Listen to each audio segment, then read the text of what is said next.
So the Fed cut rates as we expected him to, and they did say some pretty interesting things, so we'll go over that later, and then we'll take a look at the markets and the data to see where we might be going next. Do me a quick favor and like and subscribe and watch the video till the end to help out the channel, and let's get started. So Powell said he feels good about the economy, and he did get asked if President Trump tried to fire him that he would not step down and that he legally can't fire him. I don't even really know why that was a question, but here we are now at 4.5%. Fed Powell said he feels good about the economy. He continues to talk about the unsustainable path of the federal government, which we've been talking about on this channel for a very long time. Hopefully the new president is going to make some changes and we can start to cut back on some government spending, but you never know. It seems like government only expands despite the fact that our GDP has not been growing and the amount of money that the government takes in on taxes has not been growing that fast, not nearly as fast as we have been spending it. You can see here very, very large deficits, even though we're at full employment. And he did say that policy is still restrictive, but he does think we are going to continue to cut, and we did get that quarter point here. We talked about it in several videos. We're expecting at least one more quarter point this year.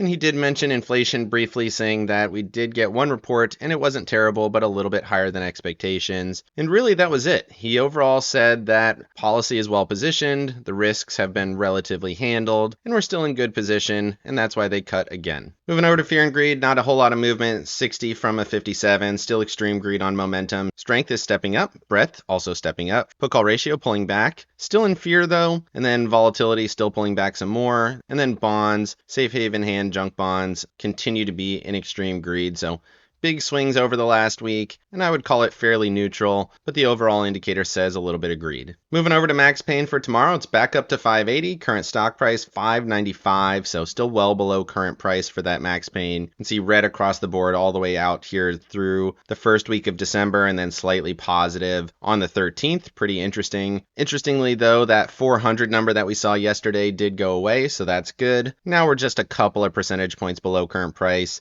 The deepest level being actually mid-December here at about 7.5%. Same level here mid-January, so we'll see if that matters. But these have been fluctuating pretty wildly. Moving over to the charts, we'll take a quick look here today. Medium-term charts hit the trend line just like we expected, so we got a little bit more grinding action, more bullishness. Still overbought, momentum still bearish, hitting that resistance here. You can see we touched it on the very last candle of the day. We'll see if this acts as resistance or not. Another strong day at 0.77. Might grind along it for a little bit if it pushes through your next levels all the way up in the 600s. If it rejects from here, support is down around the 588 area, so lots of potential for movement in either direction. Still tons of gaps. Obviously, it was a gap and go day. So we'll see if it pulls back, fills any of these gaps. Right now, everything still looks bullish except for the fact that we are at that key resistance. You can see markets did respect that during the session. Moving over to the NASDAQ really did not have any overhead resistance and it definitely moved like it. So 1.5%, huge move here. Looking for this upper trend all the way up around the 527 area. Nothing really up here until we get into that zone. Momentum bullish, RSI bullish. Straight up throughout the session, really no changes here. Obviously super overbought. RSI is all the way up at an 82.98, super high there on the hourly, but everything looks very strong and I wouldn't bet against it, at least for now. Moving over to the Russell and the Dow, you can see the Russell was down 0.35, nothing crazy. Hit that level 238.02 and then rejected from there, ended up down a little bit, but after hours it's up a smidgen, almost $1 actually, pretty decent move after hours. And then the Dow basically flat 0.04, no changes here. Still looking for it to push to this trend up around the 441.80 area. Moving over to the Mag 7, Mag 7 hit a new all-time high, 2.37% higher here today. Broke out from all these levels, continued to run, looking for a push to this trend here up around the 310 area. Again, everything looks super bullish, not quite overbought yet on the daily chart. We were right at the level,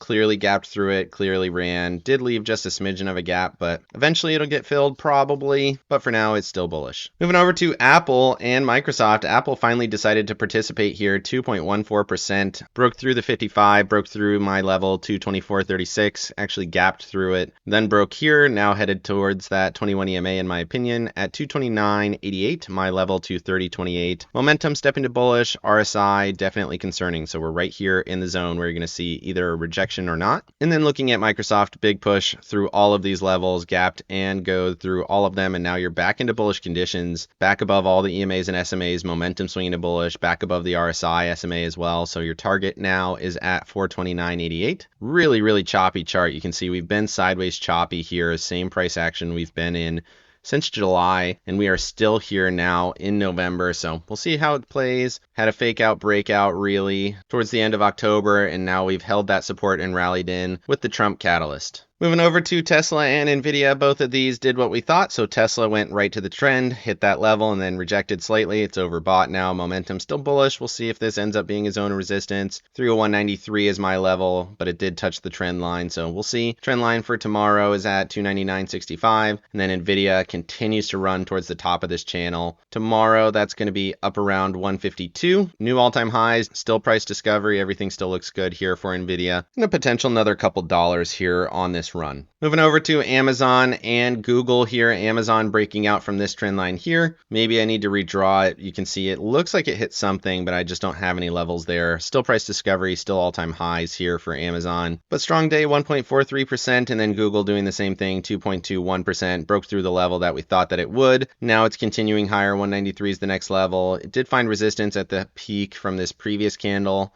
on the earnings candle. If it pushes through there, I think we're really headed up to that 193 area. I didn't adjust my position on Google, but I am considering it, rolling it out a little bit, seeing how it plays over the next week. Watching this price action tomorrow, everything still looks bullish. Looking at staples and discretionaries, really no change to this thesis. Staples did find a little bit of support, but it retested some levels and then continued to close below them. After hours, we're up just a smidgen, but nothing crazy. Huge volume on the Wednesday candle. It was a big down candle. Pretty good volume here to the upside on the slightly positive candle, but still not great. And then looking at consumer discretionaries, continuing to run towards that 215.06 level. Remember, that's the all-time high. I do think we're going to get there. Broke my level at 210.43. That's what we're watching today.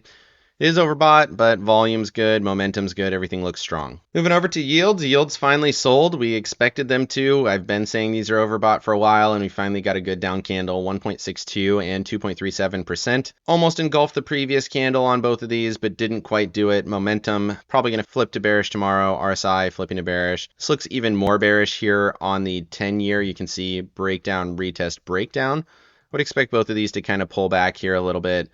They are very extended. It's been a strong run. 10-year yield was down at 3.6 and now we're at 4.3. So we'll see how this holds up. I don't think it's going to do it. I think it's going to pull back. Then we'll see if we get the higher low or not. Either way, extended in the short term. Similarly, here on the dollar did hit that key resistance yesterday, and then it pulled back massive. Same setup here on the RSI, breakdown, retest, breakdown. Clear move here on the dollar. We've been saying the dollar's overbought, and finally we're getting a little bit more move. We're back below the level at 104.4. You can see that selling basically straight down. Fed Pal's reminding you that he still controls the economy. He still controls the dollar and interest rates, so now they are respecting what was said at the FOMC here a little bit more. We'll see if that continues into tomorrow and next week. Moving over to bonds, you can see J&K, massive move up. Again, this is a indication of risk on or not. We said it was risk on, huge move here, nearly 0.5%, very, very powerful there for J&K.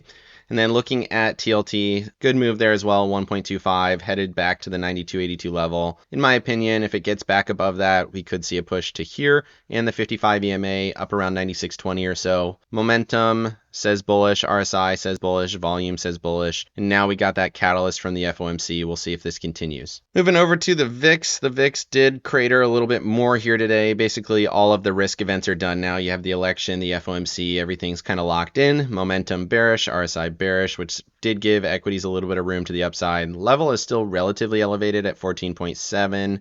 As your current support, current level is 15.19, but we're below all the EMAs and SMAs. I would expect this to go a little bit lower. Then we'll see what happens. Maybe we get a slight bounce from the level, or it breaks down all the way back into the 12s, and then we get another kind of melt up. Either way, interesting. Gonna watch this here around that level. Moving over to my accounts, says I made a couple of $100, so pretty good move there. Google going higher, obviously well above my max profit here. I'll look at this tomorrow. I'll decide if I want to make any changes, if I want to roll out or not.